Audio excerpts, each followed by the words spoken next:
प्रभु की स्तुति। आप इस चैनल को रोजाना सुनकर 1 साल में बाइबल पढ़ सकते हैं। Please subscribe and support. आज के बाइबल अध्याय। शमूएल भविष्यवक्ता की दूसरी पुस्तक अध्याय 15। शमूएल भविष्यवक्ता की दूसरी पुस्तक अध्याय 15।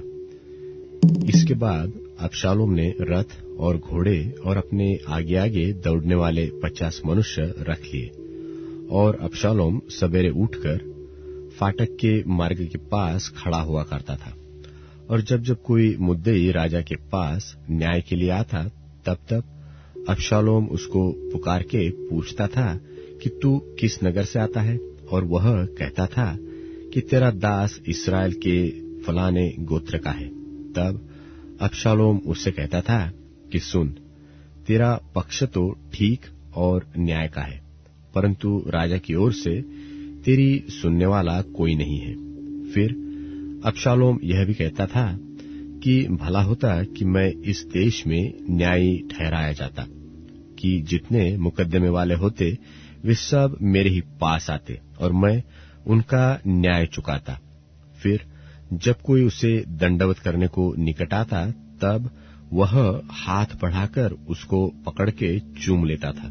और जितने इस्राएली राजा के पास अपना मुकदमा तय करने को आते, उन सबों से अबशालोम ऐसा ही व्यवहार किया करता था। इस प्रकार अबशालोम ने इस्राएली मनुष्यों के मन को हर लिया। 4 वर्ष के बीतने पर अबशालोम ने राजा से कहा, मुझे हेब्रोन जाकर अपनी उस मन्नत को पूरी करने दे जो मैंने यहोवा की मानी है।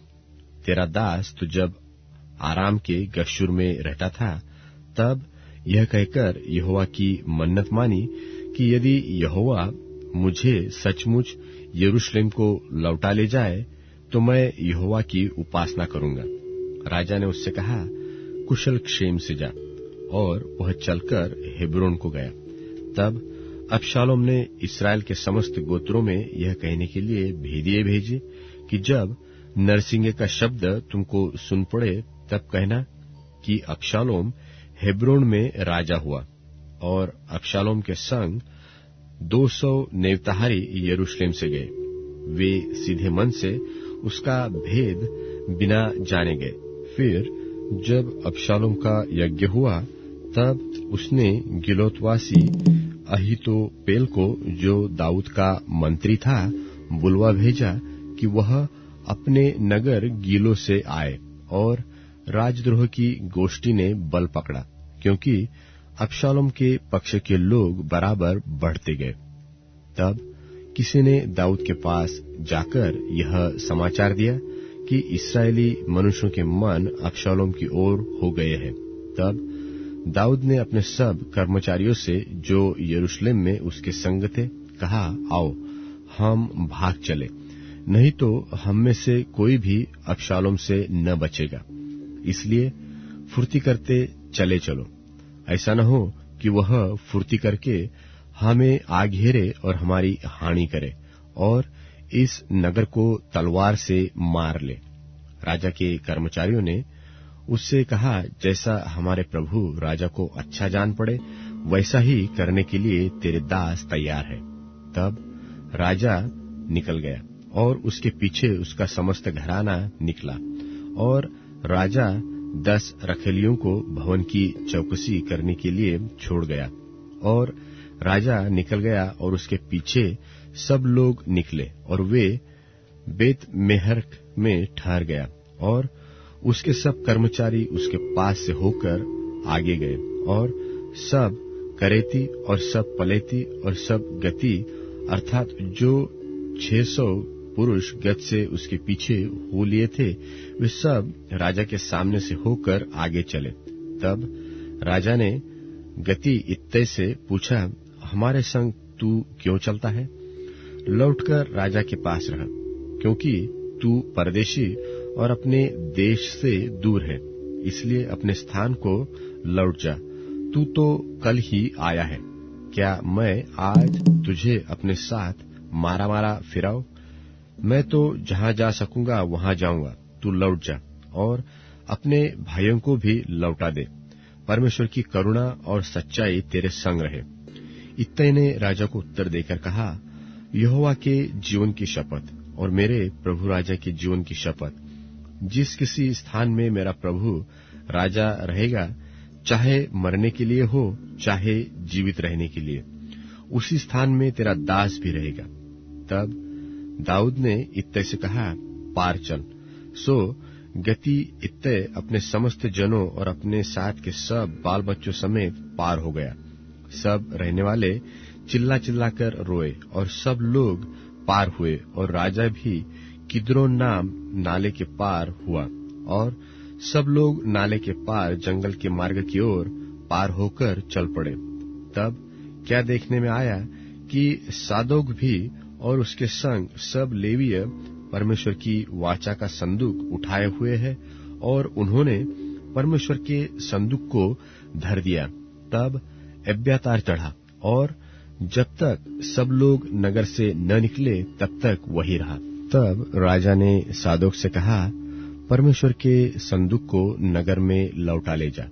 यदि यहोवा की अनुग्रह की दृष्टि मुझ पर हो तो वह मुझे लौटाकर उसको और अपने वासस्थान को भी दिखाएगा। परंतु यदि वह मुझसे ऐसा कहे कि मैं तुझसे प्रसन्न नहीं, तो भी मैं हाजिर हूँ। जैसा उसको भाए वैसा ही वह मेरे साथ बर्ताव करे। फिर राजा ने सादोक याजक से कहा, क्या तू दर्शी नहीं है? सो कुशल क्षेम से नगर में लौट जा, और तेरा पुत्र अहीमास और एब्यातार का पुत्र योनातन दोनों तुम्हारे संग लौटे।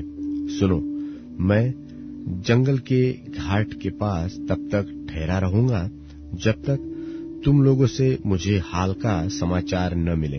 तब सादोक और एब्यातार ने परमेश्वर के संदूक को यरूशलेम में लौटा दिया, और आप वही रहे। तब दाऊद जलपाइयों के पहाड़ की चढ़ाई पर सिर ढापे नंगे पांव रोता हुआ चढ़ने लगा, और जितने लोग उसके संग थे वे भी सिर ढापे रोते हुए चढ़ गए। तब दाऊद को यह समाचार मिला कि अबशालोम से संगी राजद्रोहियों के साथ अहीतोपेल है। दाऊद ने कहा, हे यहोवा, अहीतोपेल की सम्मति को मूर्खता बना दे। जब दाऊद चोटी तक पहुंचा जहां परमेश्वर को दंडवत किया करते थे, तब एरी हुशै अंगरखा फाड़े सिर पर मिट्टी डाले हुए उससे मिलने को आया। दाऊद ने उससे कहा, यदि तू मेरे संग आए जाए तब तो मेरे लिए भार ठहरेगा, परंतु यदि तू नगर को लौटकर अबशालोम से कहने लगे, हे राजा, मैं तेरा कर्मचारी हूंगा, जैसा मैं बहुत दिन तेरे पिता का कर्मचारी रहा वैसा ही अब तेरा रहूंगा, तो तू मेरे हित के लिए अहीतोपेल की सम्मति को निष्फल कर सकेगा।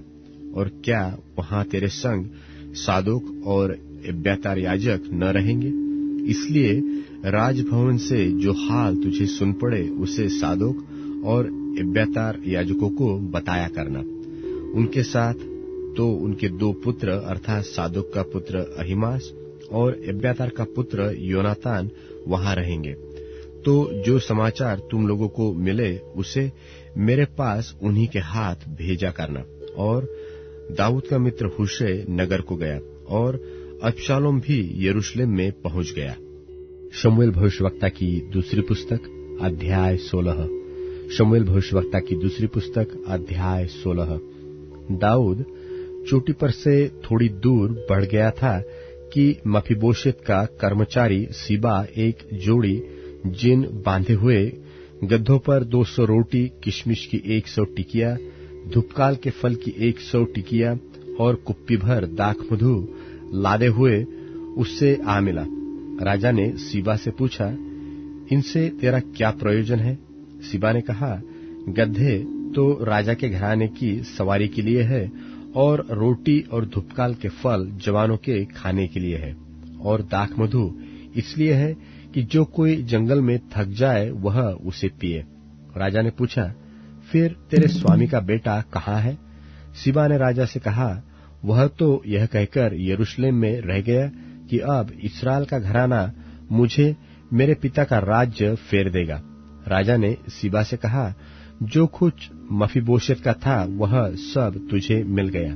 सीबा से कहना, प्रणाम, हे मेरे प्रभु, हे राजा, मुझ पर तेरे अनुग्रह की दृष्टि बनी रहे। जब दाऊद राजा बहुरीम तक पहुंचा, तब शाऊल का एक कुटुंबी वहां से निकला।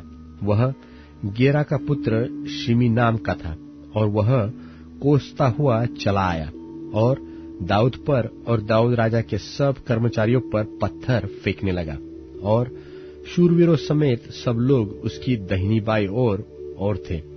और शिमी कोसता हुआ यो बकता गया कि दूर हो खूनी, दूर हो ओछे, निकल जा, निकल जा। यहोवा ने तुझसे दाऊद के घराने के खून का पूरा पलटा लिया है, जिसके स्थान पर तू राजा बना है। यहोवा ने राज्य को तेरे पुत्र अबशालोम के हाथ कर दिया है, और इसलिए कि तू खूनी है, तू अपनी बुराई में आ फंस गया। तब सरूयाह के पुत्र अबीशै ने राजा से कहा, यह मरा हुआ कुत्ता मेरे प्रभु राजा को क्यों शाप देने पाए? मुझे उधर जाकर उसका सिर काटने दे। राजा ने कहा, सरूयाह के बेटो, मुझे तुमसे क्या काम? वह जो कोसता है, और यहोवा ने जो उससे कहा है कि दाऊद को शाप दे, तो उससे कौन पूछ सकता है कि तूने ऐसा क्यों किया? फिर दाऊद ने अबीशै और अपने सब कर्मचारियों से कहा, जब मेरा निज पुत्र ही मेरे प्राण का खोजी है, तो यह बिन्यामीनी अब ऐसा क्यों न करे? उसको रहने दो और शाप देने दो, क्योंकि यहोवा ने उससे कहा है। कदाचित यहोवा इस उपद्रव पर जो मुझ पर हो रहा है दृष्टि करके आज के शाप की संति मुझे भला बदला दे। तब दाऊद अपने जनों समेत अपना मार्ग चला गया, और शिमी उसके सामने से पहाड़ की अलंग पर से शाप देता और उस पर पत्थर और धूलि फेंकता हुआ चला गया। निदान राजा अपने संग के सब लोगों समेत अपने ठिकाने पर थका हुआ पहुंचा और वहां विश्राम किया। अबशालोम सब इस्राएली लोगों समेत यरूशलेम को आया। जब दाऊद का मित्र एरेकी हुशै अबशालोम के पास पहुंचा, तब हुशै ने अबशालोम से कहा, राजा चिरंजीव रहे, राजा चिरंजीव रहे। अबशालोम ने उससे कहा, क्या यह तेरी प्रीति है जो तू अपने मित्र से रखता है? तू अपने मित्र के संग क्यों नहीं गया? हुशै ने अबशालोम से कहा, ऐसा नहीं, जिसको यहोवा और वे लोग, क्या वरन सब इस्राएली लोग चाहे, उसी का मैं हूं और उसी के संग मैं रहूंगा। और फिर मैं किसकी सेवा करूं? क्या उसके पुत्र के सामने रहकर सेवा न करूं? जैसा मैं तेरे पिता से रहकर सेवा करता था, वैसा ही तेरे सामने रहकर सेवा करूंगा। तब अबशालोम ने अहीतोपेल से कहा, तुम लोग अपनी सम्मति दो कि क्या करना चाहिए। अहीतोपेल ने अबशालोम से कहा, जिन रखेलियों को तेरा पिता भवन की चौकसी करने को छोड़ गया, उनके पास तू जा, और जब सब इस्राएली यह सुनेंगे कि अबशालोम का पिता उससे घिन करता है, तब तेरे सब संगी हियाव बांधेंगे। सो उसके लिए भवन की छत के ऊपर एक तंबू खड़ा किया गया, और अबशालोम समस्त इस्राएल के देखते अपने पिता की रखेलियों के पास गया। उन दिनों जो सम्मति अहीतोपेल देता था, वह ऐसी होती थी कि मानो कोई परमेश्वर का वचन पूछ लेता हो। अहीतोपेल चाहे दाऊद को चाहे अबशालोम को जो जो सम्मति देता, वह ऐसी ही होती थी। यूहन्ना का प्रकाशित वाक्य 15वां अध्याय। फिर मैंने स्वर्ग में एक और बड़ा और अद्भुत चिन्ह देखा, अर्थात 7 स्वर्गदूत, जिनके पास 7 पिछली विपत्तियां थीं, क्योंकि उनके हो जाने पर परमेश्वर के प्रकोप का अंत है। और मैंने आग से मिले हुए कांच का सा एक समुद्र देखा, और जो उस पशु पर और उसकी मूरत पर और उसके नाम के अंक पर जयवंत हुए थे, उन्हें उस कांच के समुद्र के निकट परमेश्वर की वीणाओं को लिए हुए खड़े देखा। और वे परमेश्वर के दास मूसा का गीत और मेमने का गीत गा गा कर कहते थे कि हे सर्वशक्तिमान प्रभु परमेश्वर, तेरे कार्य बड़े और अद्भुत हैं। हे युग युग के राजा, तेरी चाल ठीक और सच्ची है। हे प्रभु, कौन तुझसे न डरेगा और तेरे नाम की महिमा न करेगा, क्योंकि केवल तू ही पवित्र है और सारी जातियां आकर तेरे सामने दंडवत करेंगी, क्योंकि तेरे न्याय के काम प्रकट हो गए हैं। और इसके बाद मैंने देखा कि स्वर्ग में साक्षी के तंबू का मंदिर खोला गया, और वे 7 स्वर्गदूत जिनके पास 7 विपत्तियां थीं, शुद्ध और चमकती हुई मणि पहने हुए, छाती पर सुनहले पटके बांधे हुए मंदिर से निकले। और उन 4 प्राणियों में से एक ने उन 7 स्वर्गदूतों को परमेश्वर के जो युगानुयुग जीवता है प्रकोप से भरे हुए 7 सोने के कटोरे दिए, और परमेश्वर की महिमा और उसकी सामर्थ्य के कारण मंदिर धुएं से भर गया। और जब तक उन 7 स्वर्गदूतों की 7 विपत्तियां समाप्त न हुई, तब तक कोई मंदिर में न जा सका। यूहन्ना का प्रकाशित वाक्य 16वां अध्याय। फिर मैंने मंदिर में किसी को ऊंचे शब्द से उन 7 स्वर्गदूतों से यह कहते सुना कि जाओ, परमेश्वर के प्रकोप के 7 कटोरों को पृथ्वी पर उंडेल दो। सो पहले ने जाकर अपना कटोरा पृथ्वी पर उंडेल दिया, और उन मनुष्यों के जिन पर पशु की छाप थी और जो उसकी मूरत की पूजा करते थे, एक प्रकार का बुरा और दुखदाई फोड़ा निकला। और दूसरे ने अपना कटोरा समुद्र पर उंडेल दिया, और वह मरे हुए का सा लोहू बन गया, और समुद्र में का हर एक जीवधारी मर गया। और तीसरे ने अपना कटोरा नदियों और पानी के सोतों पर उंडेल दिया, और वे लोहू बन गए। और मैंने पानी के स्वर्गदूत को यह कहते सुना कि हे पवित्र जो है और जो था, तू न्यायी है, और तूने यह न्याय किया, क्योंकि उन्होंने पवित्र लोगों और भविष्यद्वक्ताओं का लोहू बहाया था, और तूने उन्हें लोहू पिलाया, क्योंकि वे इसी योग्य हैं। फिर मैंने वेदी से यह शब्द सुना कि हाँ, हे सर्वशक्तिमान प्रभु परमेश्वर, तेरे निर्णय ठीक और सच्चे हैं। और चौथे ने अपना कटोरा सूर्य पर उंडेल दिया, और उससे मनुष्यों को आग से झुलसा देने का अधिकार दिया गया, और मनुष्य बड़ी तपन से झुलस गए, और परमेश्वर के नाम की, जिससे इन विपत्तियों पर अधिकार है, निंदा की, और उसकी महिमा करने के लिए मन न फिराया। और 5वें ने अपना कटोरा उस पशु के सिंहासन पर उंडेल दिया, और उसके राज्य पर अंधेरा छा गया, और लोग पीड़ा के मारे अपनी अपनी जीभ चबाने लगे, और अपनी पीड़ाओं और फोड़ों के कारण स्वर्ग के परमेश्वर की निंदा की, और अपने अपने कामों से मन न फिराया। और 6वें ने अपना कटोरा बड़ी नदी फुरात पर उंडेल दिया, और उसका पानी सूख गया, कि पूर्व दिशा के राजाओं के लिए मार्ग तैयार हो जाए।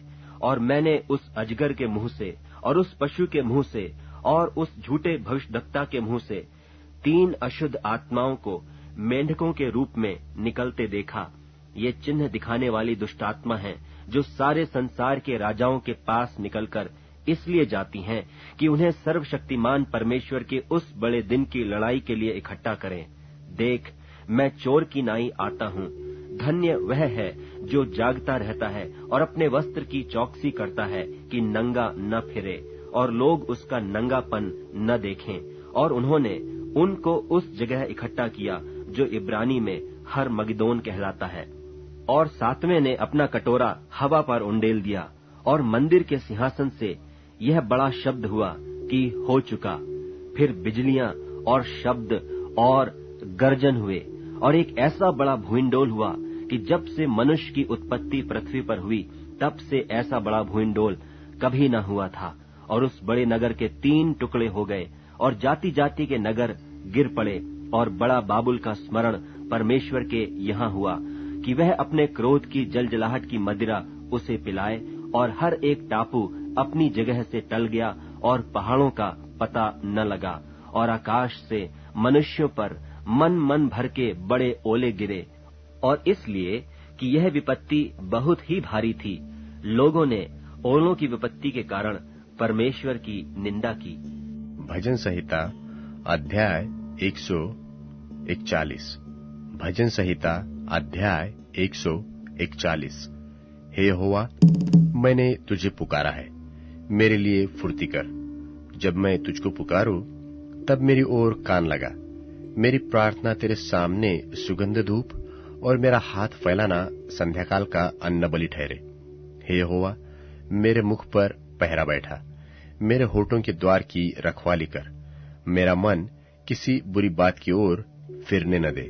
मैं अनर्थकारी पुरुषों के संग दुष्ट कामों में न लगूं, और मैं उनके स्वादिष्ट भोजन वस्तु में से कुछ न खाऊं। धर्मी मुझको मारे तो यह कृपा मानी जाएगी, और वह मुझे ताड़ न दे तो यह मेरे सिर पर का तेल ठहरेगा। मेरा सिर उससे इनकार न करेगा। लोगों के बुरे काम करने पर भी मैं प्रार्थना में लवलीन रहूंगा। उनके न्याय चट्टान के पास गिराए गए, और उन्होंने मेरे वचन सुन लिए, क्योंकि वे मधुर है। जैसे भूमि में हल चलने से ढेले फूटते हैं, वैसे ही हमारी हड्डियां अधोलोक के मुंह पर छितराई हुई है। परंतु हे यहोवा प्रभु, मेरी आंखें तेरी ही ओर लगी है। मैं तेरा शरणागत हूँ। तू मेरे प्राण जाने न दे। मुझे उस फंदे से जो उन्होंने मेरे लिए लगाया है, और अनर्थकारियों के जाल से मेरी रक्षा कर। दुष्ट लोग अपने जालों में आप ही फंसे, और मैं बच निकलूंगा। अब Amazon music, tune in, Spotify और YouTube म्यूजिक में उपलब्ध है। Please follow it.